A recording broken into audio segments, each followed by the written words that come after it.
Hello श्रोताओं, नमस्कार। स्वागत है आपका मेरे चैनल अनुगूंज पर। साहित्यिक कहानियों की श्रृंखला में आज सुनेंगे लेखक नरेश वर्मा की लिखी कहानी सुभद्रा विला। तो आइए सुनते हैं कहानी सुभद्रा विला। सुभद्रा विला नाम है इस घर का। बाहर बरामदे में कुछ गमले रखे हैं जिनमें मौसमी फूलों के अतिरिक्त एक तुलसी का और एक एलोवेरा का पौधा भी है। ऊपर छत की रेलिंग पर बेगोनिया बेवस्टा की बेल बेतरतीब से काफ़ी घनी होकर फैल आई है। घर में दो प्राणी रहते हैं। एक गृह स्वामी शिवनारायण सिंह चौहान, जिनकी उम्र 72 साल है और वे डीजल इंजन कारखाने से मैनेजर के पद से सेवानिवृत्त हो चुके हैं। दूसरी है पत्नी सुभद्रा चौहान, जिनकी उम्र 70 साल है। वह 50 साल से हाउसवाइफ के पद पर कार्य कर रही है। इस नौकरी में सेवानिवृत्ति की कोई उम्र सीमा नहीं होती है। जीवन से निवृत्त होने पर ही रिटायरमेंट मिलता है। आइए सुभद्रा विला में चलते हैं और देखते हैं कि अंदर क्या चल रहा है। सुबह की चाय, दैनिक क्रिया आदि सब हो चुके हैं। दोनों बाहर बरामदे में बैठे हैं। सुबह का पेपर आ गया है। आज कौन सा वार है? चौहान जी ने पत्नी से पूछा। अरे, आपको इतना भी याद नहीं है कि आज रविवार है? आज रात को रवि का फोन आएगा, पत्नी ने उलाहना दी। भाई, जब तुम जैसी याद दिलाने वाली पीए साथ हो तो मैं याद करके क्या करूँगा। मैं तो सोचता हूँ कि यदि तुम न होती तो मेरी उम्र का बड़ा हिस्सा तो चश्मा ढूंढने में ही बीत जाता। पति की बात से मुस्कुराकर सुभद्रा चाय के कप प्लेट समेटकर अंदर चली गई। वह अपने पुत्र रवि के विषय में सोचने लगे। रवि उनका पुत्र है जो अमेरिका के कंसास सिटी में इंजीनियर है। उसका फ़ोन प्रत्येक रविवार को रात के 9 बजे के आसपास आता है। बेटे का फ़ोन ही जीवन के एक रास्ता में कुछ रस का संचार कर जाता है। इस फोन पर किया गया वार्तालाप दोनों पति पत्नी के बीच पूरे सप्ताह चर्चा का मनपसंद विषय रहता है। रविवार को सुभद्रा सारे काम जल्दी निपटा कर फोन के पास बैठ जाती है। फोन पर माँ बेटे में लंबी वार्ता चलती रहती है। सुबह नाश्ते में क्या बना है, इस वीकेंड का क्या प्रोग्राम है, हेमंत पौत्र क्या कर रहा है, छोटी छोटी बातों का लंबा सिलसिला। उन्हें तो सोचता ही नहीं कि फ़ोन पर क्या बात करें। मौसम का हाल पूछ लेते हैं, सबके कुशल पूछ लेते हैं, इसके बाद क्या। और यदि कुछ पूछने का सोचा हुआ भी हो तो ठीक फ़ोन के टाइम पर भूल जाएंगे। पिछले वर्ष बेटे के बहुत आग्रह पर दोनों पति पत्नी 20-22 घंटे की थका देने वाली हवाई उड़ान के बाद समृद्धि के देश अमेरिका गए थे। बेटे ने वहाँ खूब सैर करवाई। नियाग्रा फॉल्स, लॉस वेगास, बड़े बड़े मॉल्स, एक चकाचौंध वाली दुनिया। इन सब आकर्षणों के बीच 2 महीनों के बाद ही उन्हें अपने सुभद्रा विला की याद सताने लगी थी। पता नहीं क्या आकर्षण होता है अपनी मिट्टी की खुशबू में कि वह मन ही मन घर वापसी के दिन गिनने लगे थे। बेटे ने कितनी बार प्रस्ताव रखा था कि अब वह दोनों बेटे के साथ अमेरिका में ही रहे, किंतु बुढ़ापे में इस उम्र का क्या भरोसा। वह नहीं चाहते थे कि उनकी मिट्टी उस अनजाने पराए देश की मिट्टी में मिले। कहाँ है वहाँ गंगा के घाट, कहाँ है वहाँ आम के बौर से आती भीनी खुशबू, कहाँ मिलेगी वहाँ गाय जिनके लिए सुभद्रा रोज गाय की रोटी सेकती है। सुभद्रा विला की चार दीवारी के बीच का सूनापन भी उनका अपना है। यहाँ की ईंट ईंट पर यादों के अनेक पल जुड़े हैं। आज नाश्ते में क्या बनाऊं? सुभद्रा की आवाज़ से उनकी तंद्रा भंग हुई। हजम ही कहाँ होता है और सब वही दलिया बना लो। सुभद्रा रसोई में चली गई थी। यादों का सिलसिला फिर चल निकला। कहाँ छूट गए वो पहले जैसे भरे पूरे परिवार, जिसमें दादी नानी के किस्से होते थे, त्योहारों की धूम होती थी, ढोलक की थाप होती थी। अब तो जीवन की इस दूसरी पारी में होता है एक अंतहीन सूनापन। उन्हें याद आते हैं अपने बाबूजी और उनकी चिट्ठियों में झलकता उनका सूनापन।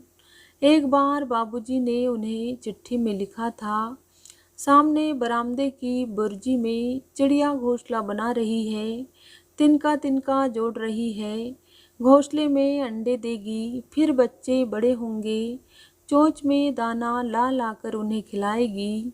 बच्चे बड़े होंगे, जब उनके पर आ जाएंगे तो सब उड़ जाएंगे अपनी अपनी दुनिया में। आज उम्र की इस दहलीज पर उन्हें अपने बाबूजी के पत्रों में झलकते उस सुनेपन का एहसास होता है। अब तो ऐसे मकान ही नहीं होते जहाँ गौरैया घुसकर घोंसला बना सके, और न ही ऐसे खुले आंगन होते हैं जहाँ अम्मा चिड़िया को दाना डाला करती थी। कहाँ गए वे दिन? अब जो दिन बीत रहे हैं वे बस पिछले दिनों की कार्बन कॉपी है। ऐसे ही एक दिन चौहान जी बरामदे में बैठे ताजे खिले पिटूनिया के फूलों को निहार रहे थे, तो उन्होंने देखा कि किचन की बैक डोर से होकर सुभद्रा गैराज के पीछे बने स्टोर की तरफ कुछ लेकर तेज तेज जा रही है। इसके बाद वह पुनः किचन के रास्ते घर में गई और इस बार कोई पुरानी चादर लेकर गैरेज स्टोर की तरफ बढ़ गई। बरामदे में बैठे हुए गैरेज से लगा स्टोर नजर नहीं आता था, अतः वह कुछ भी नहीं देख पा रहे थे वहाँ क्या चल रहा है। असमंजस की स्थिति में जब वह कुछ भी अनुमान नहीं लगा पा रहे थे, तो उसी क्षण उल्लासित सी सुभद्रा प्रकट हुई। इससे पहले कि वह कुछ पूछते, सुभद्रा ने स्वयं मुस्कुराते हुए कहा, घर में कुछ नए मेहमान आए हैं। नए मेहमान? वह कुछ समझे नहीं। उठिए चलिए आपको मिलवाती हूँ नए मेहमानों से, सुभद्रा ने चहकते हुए कहा।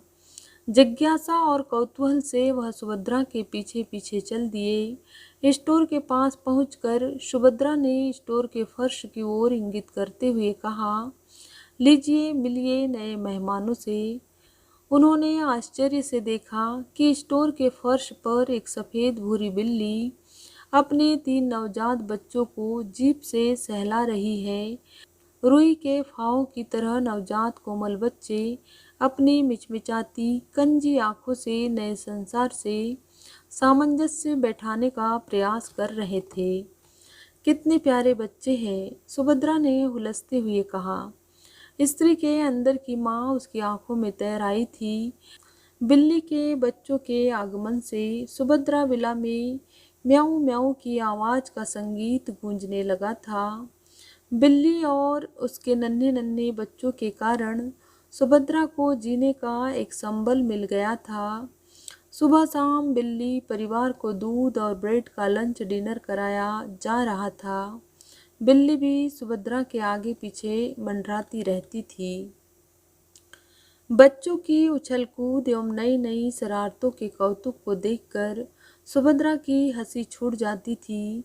चौहान जी भी मुस्कुरा मुस्कुरा कर इस नए रिश्ते की मिठास का आनंद लेने लगे थे। सुभद्रा विला में प्रेम की सरिता बह निकली थी। जीवन में यदि प्रेम नहीं है तो जीवन उस वाटिका के समान है जिसमें न फूल हो, न चहचहाते पक्षियों और न गुनगुनाते भौरों का गुंजन। झुर्रियाँ हमारे चेहरे पर पड़ती है, उन्हें हृदय में मत पड़ने दो। एक सुबह सुभद्रा परेशान और व्याग्रता में पूरे घर, बगीचा, गैराज के आसपास कुछ ढूंढ रही थी। चौहान जी ने जब सुभद्रा की हताशा देखी तो पूछा, सुबह सुबह क्या खोज रही हो? एक बच्चा नहीं मिल रहा है। रात तक तो तीनों उछल कूद कर रहे थे, किंतु आज वहाँ 2 ही बच्चे हैं, एक पता नहीं कहाँ चला गया। सुभद्रा ने उत्तर दिया। खोजी अभियान में अब चौहान जी भी शामिल हो गए थे। घर का चप्पा चप्पा ढूंढ मारा पर तीसरे बच्चे का कोई अता पता नहीं था। सुभद्रा रुआसी होकर हर उस कोने और झाड़ी में खोज रही थी जहाँ उसके होने की कोई संभावना नहीं बनती थी, किंतु बच्चा नहीं मिला। सुभद्रा थक हार कर बरामदे की कुर्सी पर निढाल होकर धप से बैठ गई। उन्हें कुर्सी के कोने में कुछ गुदगुदा सा लगा। उन्होंने कुर्सी की गद्दी सरकाई तो देखा गद्दी के नीचे छिपा तीसरा बच्चा शरारत से टुकुर टुकुर देख रहा है। हट बदमाश, मैंने तुझे कहाँ कहाँ नहीं ढूंढा और तू यहाँ छिपा बैठा है। सुभद्रा ने उल्लासित हो पति को सूचना देते हुए कहा, सुनते हो जी, बगल में छोरा नगर में डिंडोरा, तीसरा शरारती मिल गया है। यही है जीवन का फलसफा, थोड़े गम थोड़ी खुशियाँ, सुख और दुख एक ही सिक्के के दो पहलू है। एक के अभाव में दूसरे का कोई अस्तित्व नहीं। सुख की पहचान सुख के रूप में नहीं होती यदि दुख न भोगा हो। इसी तरह दुख भी अपनी पीड़ा खो देगा यदि हमने सुख अनुभव न किया हो। आज रविवार है, रात के 9 बज रहे हैं। फोन घनघना रहा है। अमेरिका से रवि का फोन है। आज की फोन की वार्ता का मुख्य एपिसोड है सुभद्रा विला में बिल्ली और उसके बच्चों का आगमन। सुभद्रा ने बतलाया कि कैसे एक बच्चा गुम हो गया था।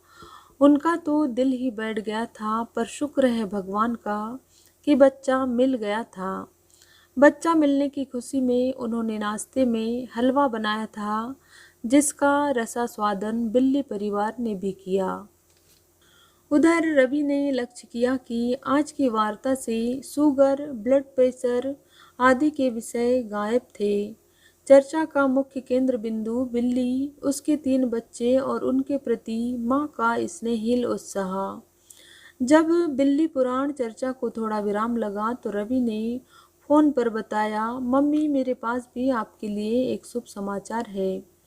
कैसा शुभ समाचार? सुभद्रा ने जिज्ञासा से पूछा। रवि ने कहा, मैं जिस अमेरिकन कंपनी में काम करता हूँ वो कंपनी अपनी इंडियन ब्रांच में मुझे परिवार सहित 1 साल के डेपुटेशन पर इंडिया भेज रही है।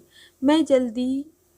रवि की पूरी बात सुने बिना ही सुभद्रा ने प्रसन्नता से पति को पुकार कर कहा, सुनते हो जी, अपना रवि इंडिया आ रहा है। मैं पहले ही जानती थी कि बिल्ली के बच्चों का आगमन शुभ है।